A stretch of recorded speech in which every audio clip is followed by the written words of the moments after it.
Hey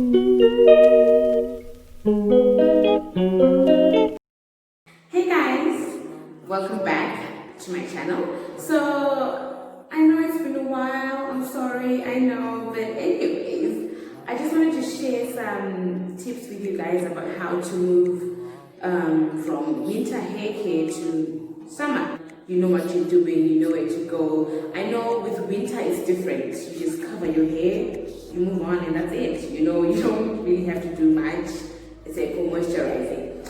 Anyways, so the first tip that I have is tip number 1. I hope you guys are writing this down because I will not repeat myself. So tip number 1 is trim those ends. Because the winter is harsh, it's cold, the air will damage your ends. So I would advise you guys to start off with a trim of those ends. And I know we all hate trimming. You think I've grown so much length, now I have to cut it off, but it will make your hair look nicer, I guess.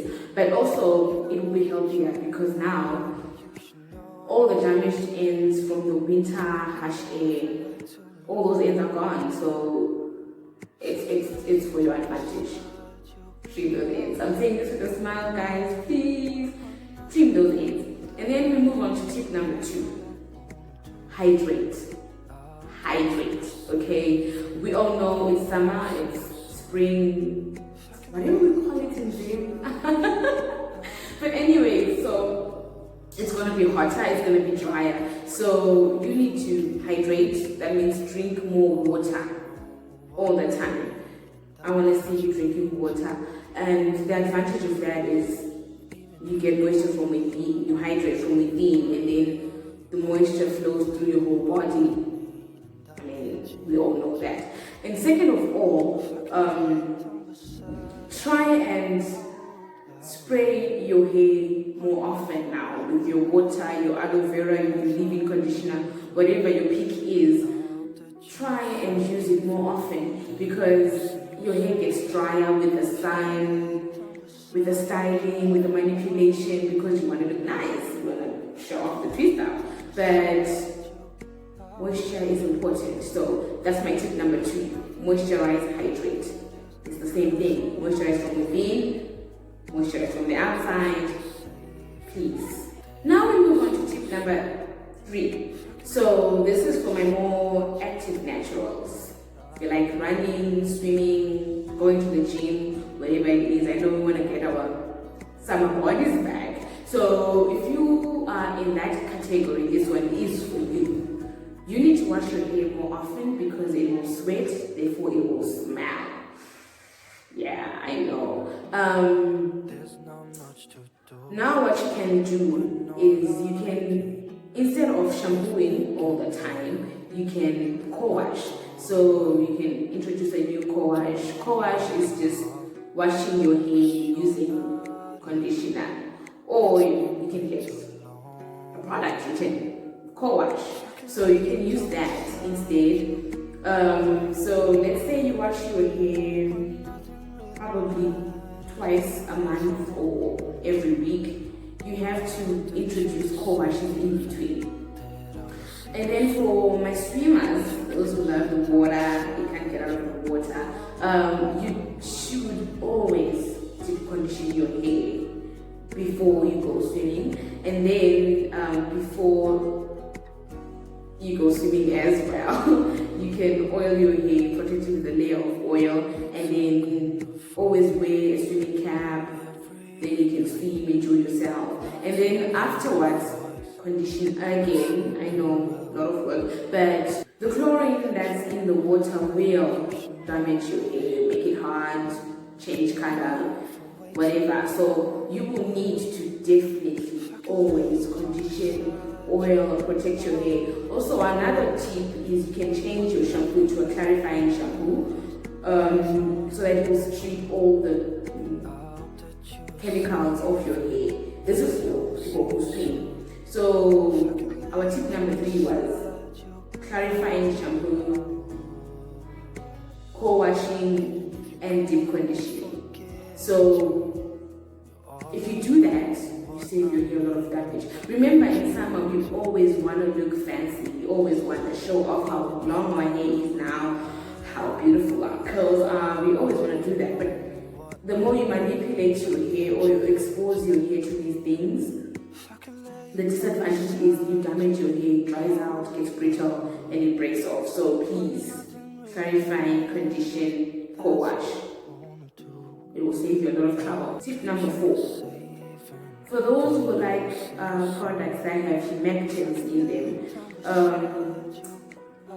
these products would be honey or glycerine or castor oil. So these products have what is called humectants. Yeah, I know. So these humectants, work differently depending on the climates that you are in. So for those in arid climates, that's the hotter, drier areas, the humectants work in reverse. What this means is when you apply glycerin to your hair, it will take moisture out of your hair and into the atmosphere, meaning your hair becomes even more dry. So be careful when it comes to products that have that ingredient. And also, if you're in an area that's humid, good for you then, because it will draw out the moisture from the air into your hair. So when you need to be more careful. Also, on the same note, with products, you have to try and get a leave-in conditioner that is SPF in it, because that's for people in hotter, drier areas like me. Leave-in conditioners that have SPF will protect your hair from the sun. I don't need to explain that because the sun will dry out your hair. We know that. Okay, so moving on to my point number 5. Tip number 5. Avoid heat. This tip is for all year round. I mean, winter, summer, whenever.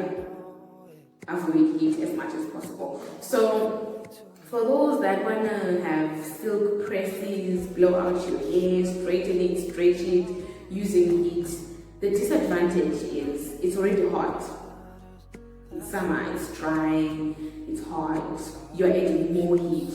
So you're just damaging your hair, making it more dry and brittle. So please try and avoid heat as much as you can. Let's run through the points again. I said trim your hair, that was number 1. Trim your hair, protect it from the split ends. Yes. Number 2, we said clarify, condition, and co-wash. Do it. You will thank me. Okay. And then we said products with humectants, be careful with those. A leave-in conditioner that has SPF in it. Yes. Move towards those things. Number 4, hydrate and moisturize. Please. Number 5, avoid heat. I'm saying these things with a smile, guys. Please do that. So, thank you for watching, and please hit the subscribe button. It's there somewhere. Hit that button. Like, share.